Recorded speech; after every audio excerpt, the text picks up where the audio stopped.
नमस्कार देवियों, सज्जनों और सर्वप्रिय छात्रों। उपस्थित हुआ हूं आप सबके समक्ष 11वीं कक्षा अंतरा काव्यखंड की एक बहुत ही लोकप्रिय कविता घर में वापसी के साथ, जिसके कवि हैं धूमिल, सुदामा पांडेय। धूमिल, इनका पूरा नाम सुदामा पांडेय है। धूमिल के नाम से इन्होंने जितनी भी रचनाएं रची हैं वो धूमिल के नाम से। धूमिल का मतलब ही है जो धुएं से, कोहरे से ढक सा गया है। तो देखते हैं उनके जन्म और उनके जन्म परिचय, जीवन परिचय के बारे में। इनका जन्म 9 नवंबर 1936 को खेवली नामक गांव में वाराणसी में उत्तर प्रदेश में हुआ था और इनकी मृत्यु 10 फरवरी 1975 को लखनऊ में लखनऊ उत्तर प्रदेश में हो गई थी। असामयिक मृत्यु हुई थी, ब्रेन ट्यूमर से उनकी मृत्यु हो गई थी। महज 38 वर्ष की उनकी छोटी सी आयु थी। शिक्षा के की बात करें तो इन्होंने इलेक्ट्रिक इंजीनियरिंग डिप्लोमा प्राप्त किया था ITI वाराणसी से, और वहीं उसी संस्थान में वे डायरेक्टर अनुदेशक के पद पर कार्यरत हो गए थे, है ना। उनकी रचनाएं जो मशहूर कविता संग्रह हैं, संसद से सड़क तक, कल सुनना मुझे, सुदामा पांडेय का प्रजातंत्र, इनकी कुछ लोकप्रिय कविता हैं, बहुचर्चित, जो समसामयिक पत्र पत्रिकाओं में बिखरी पड़ी हैं, आज भी बिखरी रहती हैं। मोचीराम, 20 साल बाद, पटकथा। पटकथा एक लंबी कविता है। इस रोटी और संसद, लोहे का स्वाद, और इनको एक पुरस्कार मिला था मरणोपरांत, साहित्य अकादमी पुरस्कार। इसके लिए, इस कविता रचना के लिए मुझे कल सुनना मुझे, इस पर जो है इनको साहित्य अकादमी पुरस्कार की प्राप्ति हुई थी। हम सब जानते हैं जो स्वतंत्रता के बाद ये ऐसे कवि हैं जो परतंत्र भारत में जन्मे और स्वतंत्र भारत में आकर के मरे।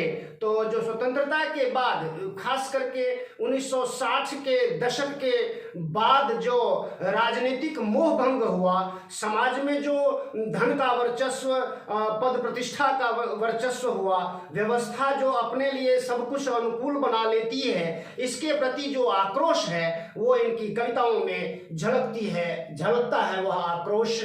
और ये परंपरा, सभ्यता, इन सब का विरोध करते हैं। इसलिए ये साठोत्तरी कविता में जो भी कविगण हैं ये पुरोधा है, हस्ताक्षर हैं साठोत्तरी कविता के।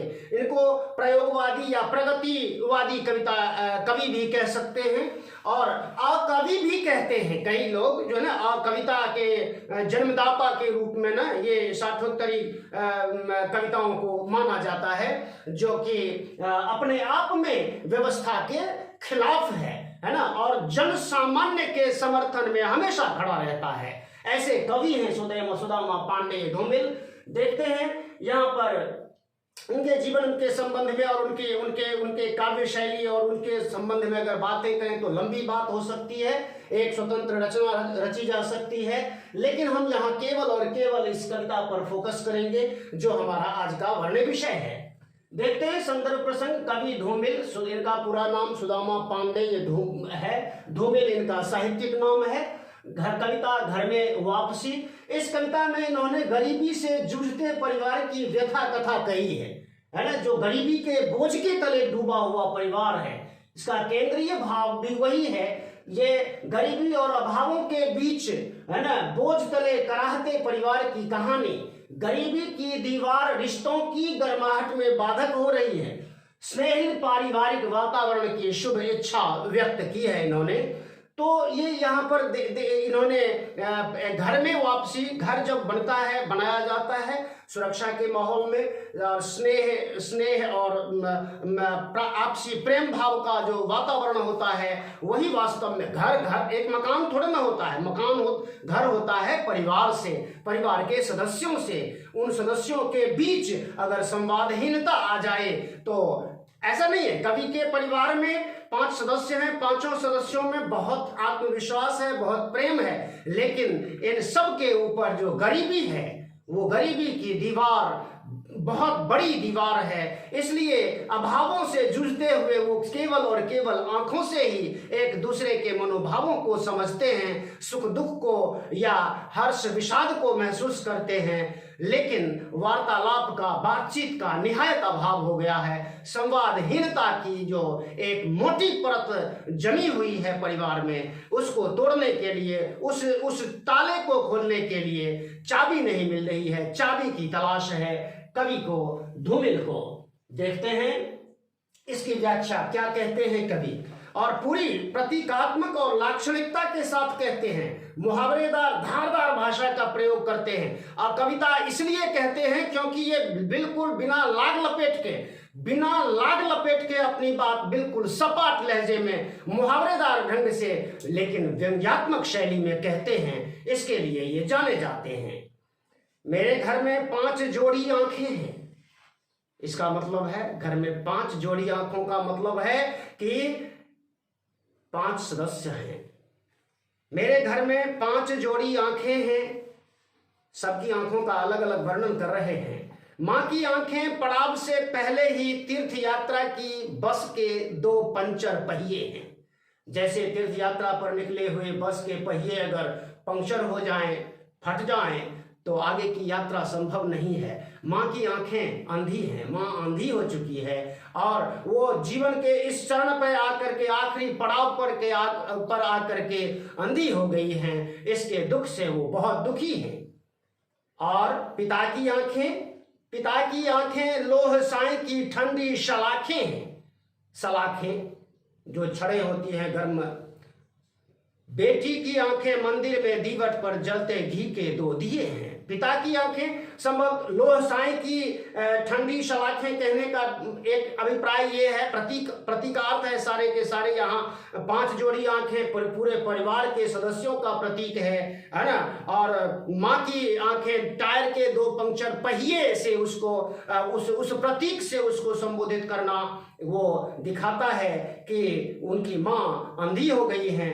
पिता की आंखें लोह साई बोलते हैं धोकनी को, जैसे भट्टी होती जिसमें लोहे को गर्म किया जाता है, फिर पीटा जाता है उसको मनचाहा आकार देने के लिए, उसको लोह साई कहते हैं। ये प्रतीक इस बात का है कि पिता जब अपनी युवावस्था में रहे होंगे तो बहुत रोबीले रहे होंगे, बहुत रौब-दाव वाले रहे होंगे, लेकिन अब गरीबी और अभाव ने उनके जीवन को शिथिल कर दिया है, उनकी आंखों को शिथिल कर दिया है। इसलिए शायद लोह साई की सलाखें कहा है कवि ने।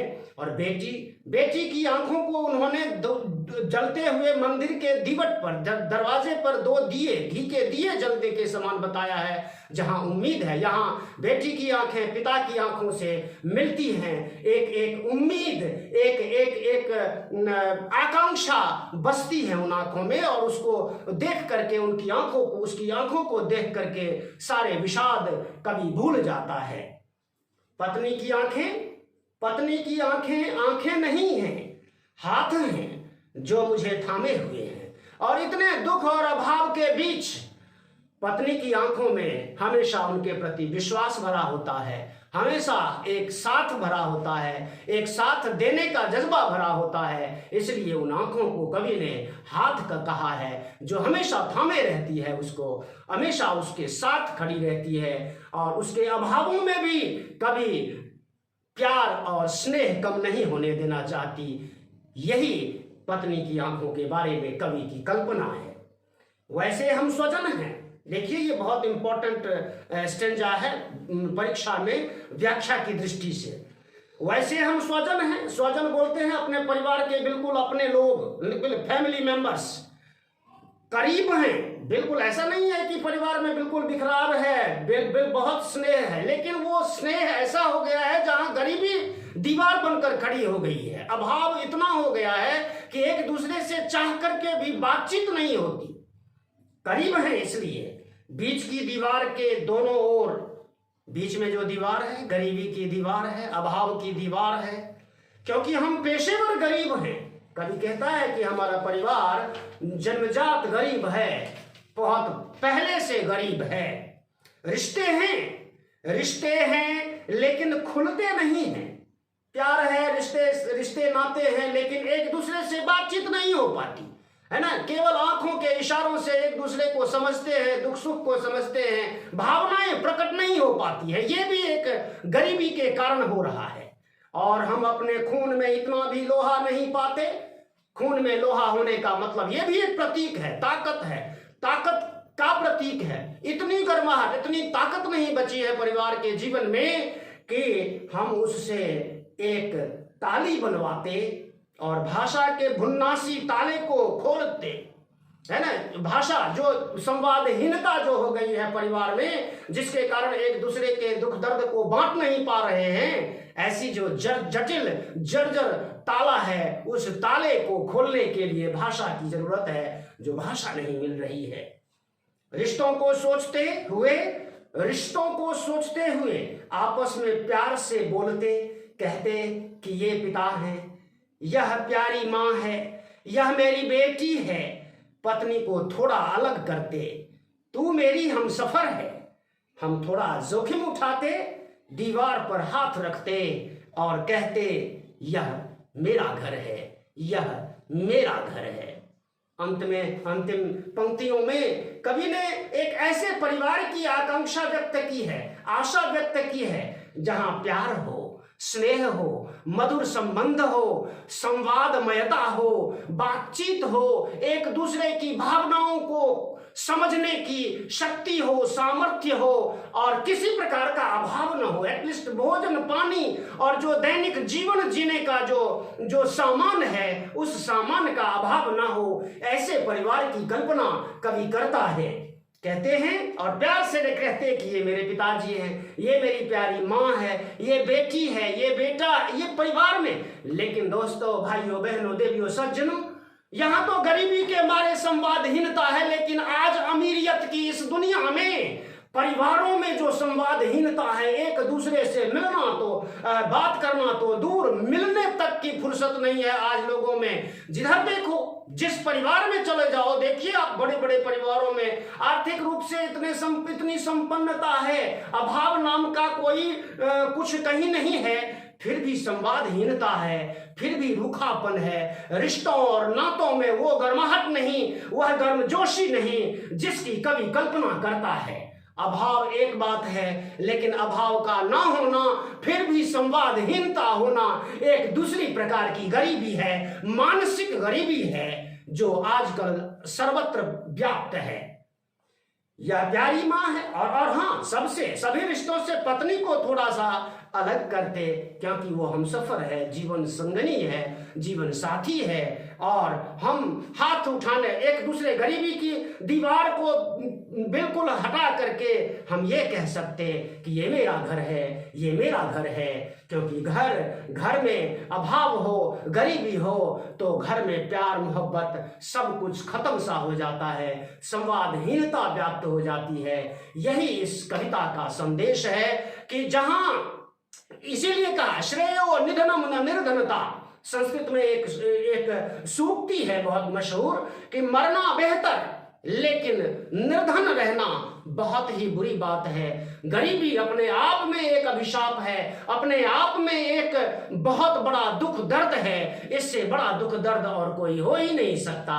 यही इस कविता का तथ्य है और यही संदेश है कि किसी भी सूरत में मेहनत और किसी भी काम को ऐसा जो बिल्कुल वैधानिक हो, अवैधानिक ना हो, ऐसा काम करके परिवार की गरीबी को मिटाने का हर संभव प्रयास करते रहना चाहिए।